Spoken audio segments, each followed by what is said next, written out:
안녕하세요. 오늘도 사연살롱을 찾아주셔서 감사합니다. 결혼 3년차 30대 여성이에요.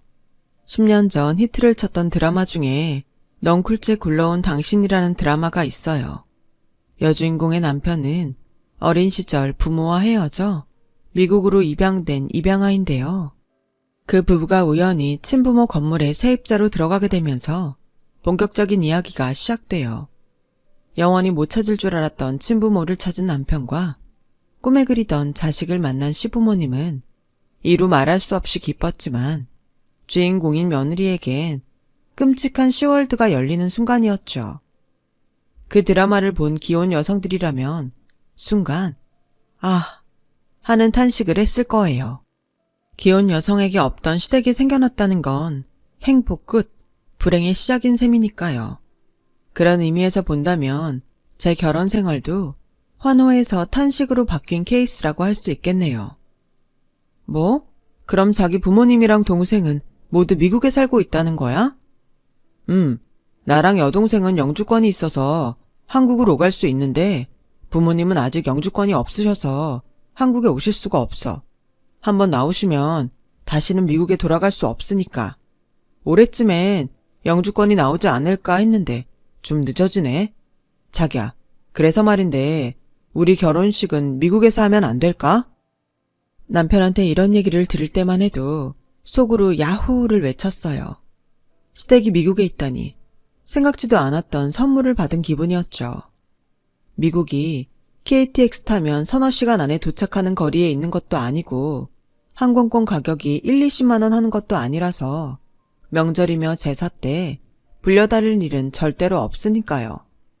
거기다 미국 생활을 오래 하신 분들이라 한국의 일반적인 시부모님과는 확실히 다를 거라는 기대감도 한몫했죠. 이런 제 상황을 전해들은 친구들은 모두 저와 같은 반응이었어요. 야, 넌 전생에 나라를 구했니? 그러지 않고서야 어쩜 그렇게 좋은 조건의 시댁을 다 만나? 게다가 시댁에 갈 때마다 미국 여행 가는 기분일 거 아니야. 부럽다 정말. 그때까지만 해도 저 역시 이런 남자를 만나게 된 건 행운이라고 생각했어요. 그래서 결혼식을 미국에서 하는 바람에 놓치게 될 축의금 따위는 별로 아깝게 느껴지지도 않았죠. 그런데 뭐? 예단비로 1,000이나 보내라고? 아니, 미국에 친척도 없다면서 무슨 예단비를 그렇게나 보내래? 그리고 어차피 예단비는 신부 측에 일부를 돌려주는 게 관행인데 그럴 바엔 괜히 주고받고 하느니 아예 처음부터 받을 만큼만 받고 끝내는 게 낫지 않아? 나도 그렇게 생각하는데 부모님이 그렇게 고집을 부리시네. 편하다고 격식 안 차리면 주변에서 흉본다고 남들 하는 대로 하고 싶으신 모양이야. 결혼도 한국에서 못하는데 방식까지 허투루 하고 싶지는 않으시대.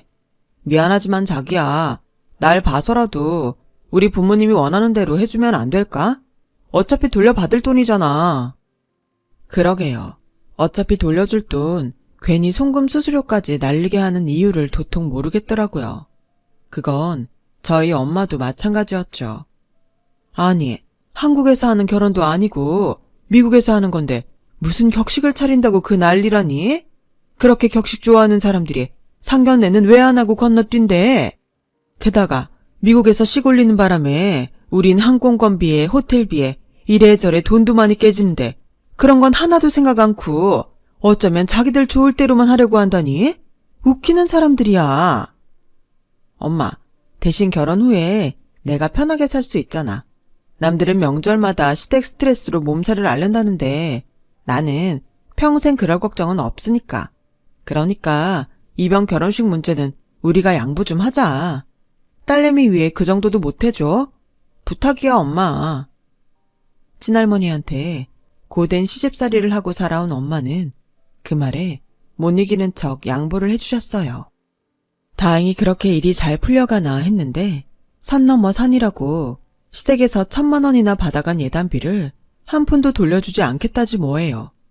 이유는 결혼식 준비를 하는데 돈이 생각보다 많이 들더라는 거였죠.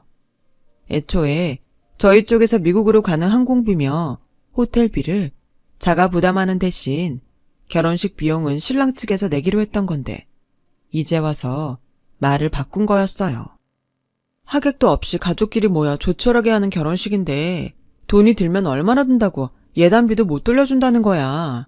자기야, 이건 좀 심한 거 아니야? 예단비 일부를 되돌려주는 게 법으로 정해진 건 아니라지만 그래도 좀 얄밉더라고요. 애초에 1,000만 원이나 요구를 했을 때 제대로 대응을 했어야 했다는 후회도 들었고요.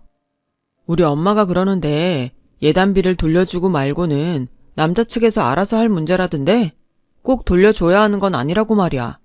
그리고 미국은 한국이랑 달라서 예식장도 그렇고 피로연 하는데도 은근히 돈이 많이 든다나 봐.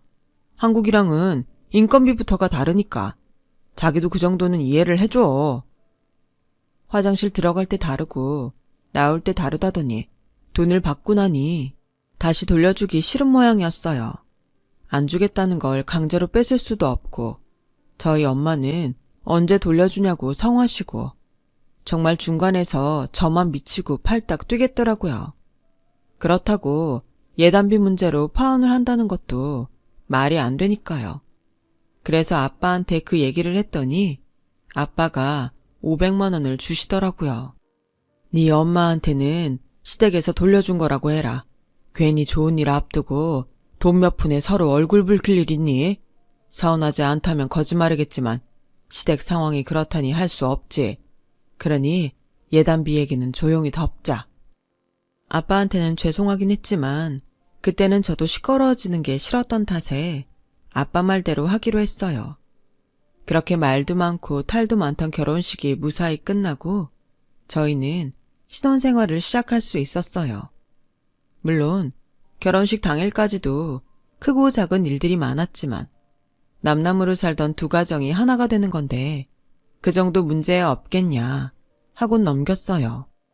저와 부모님은 참을 인자를 수십 번 가슴에 새기며 참고 또 참았어요. 그런데 그거 아시죠? 요즘은 참을수록 호구가 된다는 사실이요. 결혼식이 끝나고도 시댁의 염치 없는 행동은 끝나지 않았거든요. 글쎄, 시누이가 하필 한국 대학원에 다니겠다고 떼를 쓰는 바람에 졸지에 시누이와 함께 살게 되었지 뭐예요.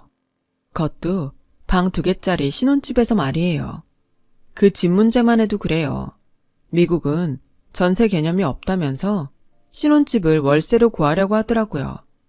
혼자 사는 거면 원룸이나 오피스텔을 구해서 살아도 되겠지만 신혼집인데 어떻게 그러겠어요. 그래서 방 2개짜리 집을 구하다 보니 한 달 월세가 아파트 대출 이자보다 더 되더라고요.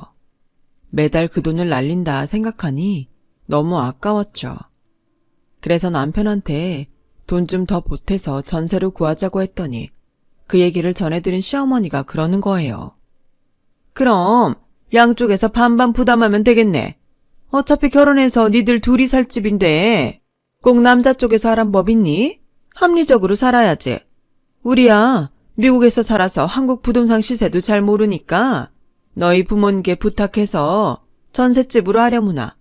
어차피 니들 살아가는데 비빌 언덕이 될 집인데 니들 편한 대로 살아야지. 이렇게 해서 신혼집도 시댁과 친정이 반반 돼서 구하게 되었어요. 그런데 그런 집에서 시누이를 데리고 살라고요? 그것도 신혼기간에? 그럼 여자애를 친구 하나 없는 곳에 혼자 살게 해. 오빠가 한 도시에 살고 있는데도 난 그렇게는 못해. 자기라면 자기 동생한테 그러겠어? 그러니까 이번 일은 당신이 양보 좀 해줘. 따지고 보면 나쁜 것만도 아니잖아. 자기도 직장생활 하느라 바쁠 텐데 빨래며 청소를 셋이서 분담하면 훨씬 더 편한 거 아니겠어? 꼭 안 좋은 것만 생각하지 말고 우리 합리적으로 생각하자. 게다가 미국은 룸쉐어가 일반적이라서 동생이랑 같이 살아도 불편할 거 없어. 주로 각자 자기 공간에서 있다가 잠깐 공용 공간으로 나오는 것 뿐이잖아. 하지만 남편 말과는 달리 정작 함께 살아보니 룸쉐어의 개념은 딴 나라 얘기더라고요. 하루 종일 핫팬츠를 입은 채 소파에서 누워 뒹굴거리는 시누이를 봐야 했거든요. 게다가 감자칩이며 쿠키를 먹고 흘린 부스러기가 온 사방에 떨어져 있어서 저는 퇴근 후에도 찍찍이를 들고 온 집안 청소를 해야 했어요. 거기까지는 참을 수 있었어요. 절 정말 화나게 했던 건 따로 있었죠. 자기야, 자기 동생이 또 내 백을 들고 나갔어. 나도 아끼는 거라 몇 번 안 들었던 거라고. 조심이나 들면 말도 안 해. 얼마나 함부로 굴렸는지 저번에 들고 나간 백도 옆이 다 까져 있더라고. 당신이 주의 좀 줘. 이런 식이면 나 정말 같이 못 살아. 신우이가 제 백이며 구두, 심지어 브라까지 자기가 마음에 드는 게 있으면 도둑고양이처럼 몰래 훔쳐다 쓰곤 했어요. 물건을 얼마나 험하게 쓰는지 한눈에 봐도 티가 날 정도였죠. 그래서 남편을 시켜 신우이한테 한 소리 하면 그때만 좀 나아지는 듯 보이다가 얼마 안 가 또 훔쳐다 쓰곤 했어요. 그래서 참다 못해 제가 직접 신우이한테 말을 했죠. 그랬더니 그깟 백 얼마나 한다고 그래요? 미국에서 그딴 거 명품으로 쳐주지도 않아요. 별것도 아닌 것 가지고. 그리고 그렇게 애지중지할 거면 뭐하러 비싼 돈 주고 사섰어요? 그냥 명품관 쇼윈도 너머로 보고 말지. 언니, 그렇게 궁색하게 살지 마요. 사람 취해 보이니까. 뭐? 추해? 말이면 단 줄 알아요? 그렇게 돈 많으면 직접 사서 쓰지. 왜 남의 물건을 도둑고양이처럼 훔쳐다 쓴대요, 추잡하게. 아무튼 난 누가 내 물건에 손대는 거 싫으니까 앞으로는 절대 손대지 마요. 오냐오냐 해줬더니 가관이더라고요. 그래서 딱 잘라 말을 했죠. 그런데 그 일이 있고 다음날 바로 시어머니한테 전화가 왔지 뭐예요. 너 그렇게 안 봤는데 정말 못됐구나. 어떻게 신우이한테 도둑년이란 소리를 할 수가 있어. 아무리 떨어져 산다고 네가 시집을 이렇게 무시할 수가 있니? 네가 몸이 편해서 그런가 본데 좋다. 너도 이제부터 제3의 명절 때 미국으로 와.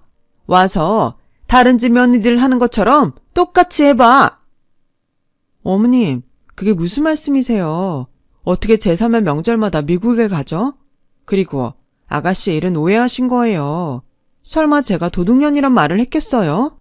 도둑고양이처럼 그런다고 했는데 그걸 잘못 알아들은 모양이에요. 저 그렇게 막대 먹은 사람 아니에요. 그리고 오죽하면 제가 그랬겠어요.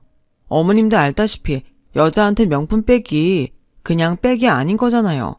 그걸 몰래 들고 나가서 스크래치까지 내왔으니 제가 화가 안 나겠어요? 그래서 좀 세게 말했던 건데 앞으로는 주의할게요. 그러니 노여움 푸세요. 그렇게 한참을 어르고 달래서 철마다 미국으로 오라는 어머님 명은 거둘 수 있었어요. 어찌나 신경을 곤두세우고 통화를 했던지 통화를 마치고 나니 온몸에 힘이 쭉 빠지더라고요. 시댁이 먼 곳에 있어서 좋다고 했더니 시도 때도 없이 오는 전화 때문에 시어머니가 바로 옆집에 사는 기분이 들더라고요. 그래도 명절에 시댁에 안 가는 게 어디냐 위안을 삼았어요. 평생 저희 집에 들러붙어 살 것 같던 시누이가 석사 과정 중에 미국으로 돌아가 버린 덕분에 결혼하고 2년 만에 우리는 진짜 신혼을 맞게 되었어요. 그렇게 뒤늦게 찾아온 봄날을 즐기던 어느 날 미국에서 소포가 왔어요. 박스를 열어보니 랩으로 칭칭 감긴 초콜릿이 한 박스 들어있더라고요. 마트에서 파는 직사각형 모양의 허쉬 초콜릿이었어요.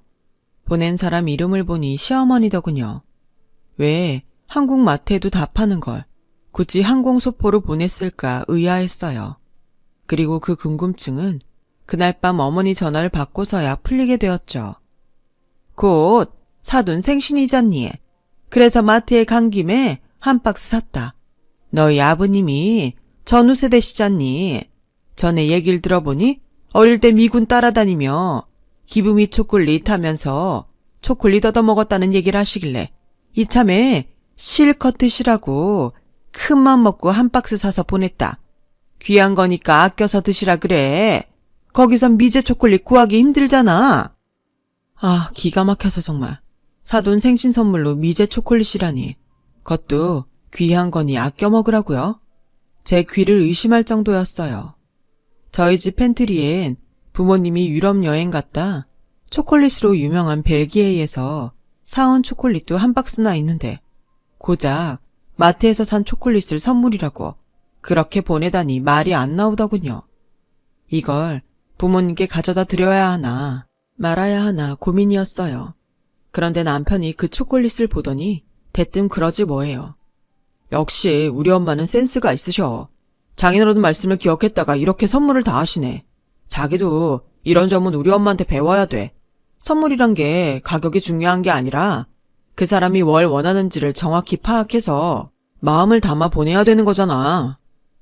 헐, 아주 효자나시더라고요. 남편은 저희 아빠 생신 때 어머님이 보내주신 초콜릿을 들고 저희 집에 갔고, 선물을 받은 아빠랑 옆에서 지켜보던 엄마는 황당한 표정이었죠. 아버님, 저희 엄마가 아버님 생각해서 특별히 보내주신 거예요. 귀한 거니까 아껴서 드시래요. 하필 아껴 먹으라는 어머님 말씀까지 그대로 전하는 바람에 저희 부모님은 할 말을 잃으셨어요. 그날 엄마가 저한테 그러시더라고요. 니네 시부모는 아직도 한국 사람들이 못 먹고 못 입고 사는 줄 아나 보다. 그러지 않고서야 저런 걸 사둔 생일 선물이라고 보냈겠니? 하여간 난 정말 마음에 안 든다. 아무리 사는 게 다르다고 해도 그렇지 어쩜 그러니? 거기다 귀한 거니까 아껴서 먹으라니. 기가 막혀서 그 말을 전하는 네 남편이 난 더 이해가 안 간다. 사람이 순수한 거야, 철이 없는 거야. 하여간 어머님 선물로 괜히 엄마 신기만 불편하게 만든 셈이었어요. 시간이 흘러 그해 가을, 그렇게 기다리던 시부모님 영주권이 나왔어요. 영주권이 나오기가 무섭게 시부모님은 한국으로 여행을 오시기로 했어요. 한국 땅 떠난 지 거의 20년 가까이 됐으니 고국이 그리웠던 탓이었죠. 그런데 이 얘기를 들은 직장 동료가 고개를 갸웃거리더라고요. 시민권도 아니고 영주권 받는데 20년 넘게 걸렸다는 게 이해가 안 간다고요. 불법 체류자라도 정식으로 입국을 했다면 영주권을 받는데 그렇게까지 시간이 걸리지 않는다고 말이죠. 저야 미국 영주 제도를 모르니 그땐 그 말을 흘려들었는데 나중에 알고 보니 시부모님은 진작 영주권을 취득하셨더라고요. 그런데도 한국에 들어오지 못했던 건 다른 이유가 있어서였어요. 바로 공소시효 때문이었죠. 한국에 온 시부모님은 저희 집에서 함께 지내게 되었어요. 본격적으로 시월드가 열린 셈이었죠. 어머님은 반찬 만드는 것부터 청소, 빨래까지 사사건건 트집을 잡으시며 자기 방식으로 하기를 고집하셨어요. 뒤늦게 시집살이를 된통 당하게 된 저는 하루하루가 지옥 같았죠. 차라리 회사에서 야근을 하는 게 속이 편할 정도였으니까요. 아버님은 뭐가 그리 바쁘신지 아침에 나갔다가 제가 퇴근할 쯤 돼서야 돌아오시곤 했는데 알고 보니 땅을 보러 다니신다고 하더라고요. 이젠 미국 생활도 질렸다. 역시 한국 사람은 한국 땅에서 살아야 사람 사는 것 같고 좋지 않겠니? 그래서 이참에 한국에 땅도 사고 전원주택도 지을 생각이다. 이번에 미국에 들어가면 마트랑 세탁소 정리해서 들여오려고. 생각지도 않은 아버님 폭탄 선언에 저는 망연자실했고 남편은 뛸 듯이 기뻐했어요. 그럼 앞으로는 엄마가 해주는 밥 먹고 살 수 있겠네요. 아, 그동안 말을 안 해서 그렇지. 사실 이 사람 반찬이 입에 안 맞아서 고생을 좀 했거든요. 자기야, 자기도 좋지? 자기가 그랬잖아. 우리 엄마 김치가 명인 김치보다 훨씬 맛있다고. 앞으로 당신도 그 김치 매일 먹고 살 수 있게 된 거라고. 좋지? 퍽도 좋겠네요. 어쩜 이 남자는 이렇게 상황 파악이 안 될까요? 그깟 김치 안 먹고 살고 말지. 그거 먹자고 시집살이 하는 게 행복하게 느껴지겠냐고요. 그런데도 아주 신이 나서는 부모님 집 옆에 우리가 살 집도 만들어달라고 떼를 쓰지 뭐예요. 저한테는 상의도 않고 말이죠. 그래서 안 되겠다 싶어 제가 나서서 한마디 했죠. 어머님 김치 먹고 사는 게 중요한가? 전원주택으로 이사하면 출퇴근은 어떻게 하려고? 그런 것도 생각을 해봐야 하지 않을까? 아참, 그건 또 그러네. 그러자 어머님이 그러시는 거예요. 주말에 내려와 지내면 되지 뭘 그래? TV 보니까 요즘엔 일부러 시골에 집 지어놓고 주말주택으로 쓴다는데 주말에 내려와서 편히 쉬다 가면 스트레스도 해소되고 좀 좋니? 애 낳으면 텃밭에서 뛰어놀게 할 수도 있고 이보다 좋은 교육이 어딨어? 니들은 부모 잘 만난 줄이나 알아. 남들처럼 자식한테 손을 벌리니? 부모 부양을 하라 그러니? 넌 우리 집에 시집 온 걸 평생 감사해야 할 거다. 그래, 그건 네 시어머니 말이 맞다. 내 와이프라서 하는 말이 아니라 이 사람만한 시어머니도 없을 거다. 며느리 구박을 하길 하니 너한테 삼시세끼 밥을 차려오라고 하니 며느리 넌 복받은 줄이나 알아라. 어디 가서 이런 시어머니를 만나겠니? 부부가 주거니 받거니 자화자찬이 끊이질 않았어요. 제 속도 모르고 말이죠. 한동안 딸을 보러 다니시던 아버님은 서울 근교에 전원주택 부지를 구입하셨고 집은 한국으로 들어오신 후에 본격적으로 짓기로 하셨어요. 그렇게 소원하던 일을 끝마치신 아버님은 미국으로 돌아가기 전까지 어머님과 함께 국내 여행을 하신다며 렌트카를 빌리셨어요. 그리곤 전국 곳곳을 돌며 찍은 사진을 SNS에 실시간으로 올리셨죠. 아버님 SNS를 보면 오늘은 어디에서 뭘 하셨는지가 다 나올 정도였어요. 두 분은 마치 신혼여행을 떠난 신혼부부처럼 전망 좋은 호텔에서도 투숙하고 지역 특산물을 먹으며 펑펑 돈을 써대셨죠. 그건 고스란히 아버님 SNS를 통해 낱낱이 드러났고요. 미국에 있는 아버님 지인들은 댓글로 부러움을 표시했고 그럴수록 아버님은 더 비싸고 더 좋은 곳들을 다니며 과시를 하셨어요. 그런데 이게 문제가 될 줄 누가 알았겠어요? 얼마 뒤 뜻밖의 상황이 벌어지고 만 거예요. 시작은 늦은 밤 경찰서에서 걸려온 전화 한 통이었어요. 네? 저희 부모님이 경찰서에 있다고요? 왜요? 사기죄요? 경찰의 전화를 받은 남편은 어리 나간 사람처럼 한동안 말을 잇지 못했어요. 그런 남편의 모습에 저도 놀라긴 마찬가지였죠. 자기야, 그게 무슨 소리야? 사기죄라니 설명을 좀 해봐. 그제야 남편은 모든 사실을 솔직히 털어놓았어요. 자기 가족이 왜 미국으로 이민을 가야 했는지를요. 아버님은 통나무 전원주택을 지어서 팔던 분이었는데 사업이 기울자 지인들한테 투자 명목으로 사기를 쳐서 수십억을 가로챘던 모양이에요. 그걸 들고 미국으로 야반도주를 했고 근 10년간 한국에 사는 친인척과도 연락을 끊고 살았던 거죠. 그러다 한 10년 전쯤 부친 장례식에 참석하기 위해 한국에 들어왔다가 장례식장에서 아버님한테 사기를 당한 친척과 맞닥뜨리게 된 거죠. 그 길로 경찰서에 끌려갈 뻔했지만 부친 장례만 마치게 해달라고 통사정을 한 덕분에 시간을 벌게 되었고 그 틈을 타 장례식 도중에 아버님은 미국으로 다시 도망을 치셨던 거예요. 그 후로 10년이 흐르자 사기죄 공소시효가 끝난 걸 확인하고는 마음 놓고 어머님과 함께 한국으로 돌아온 거였죠. 그런데 하나는 알고 둘은 몰랐던 게 패착이었어요.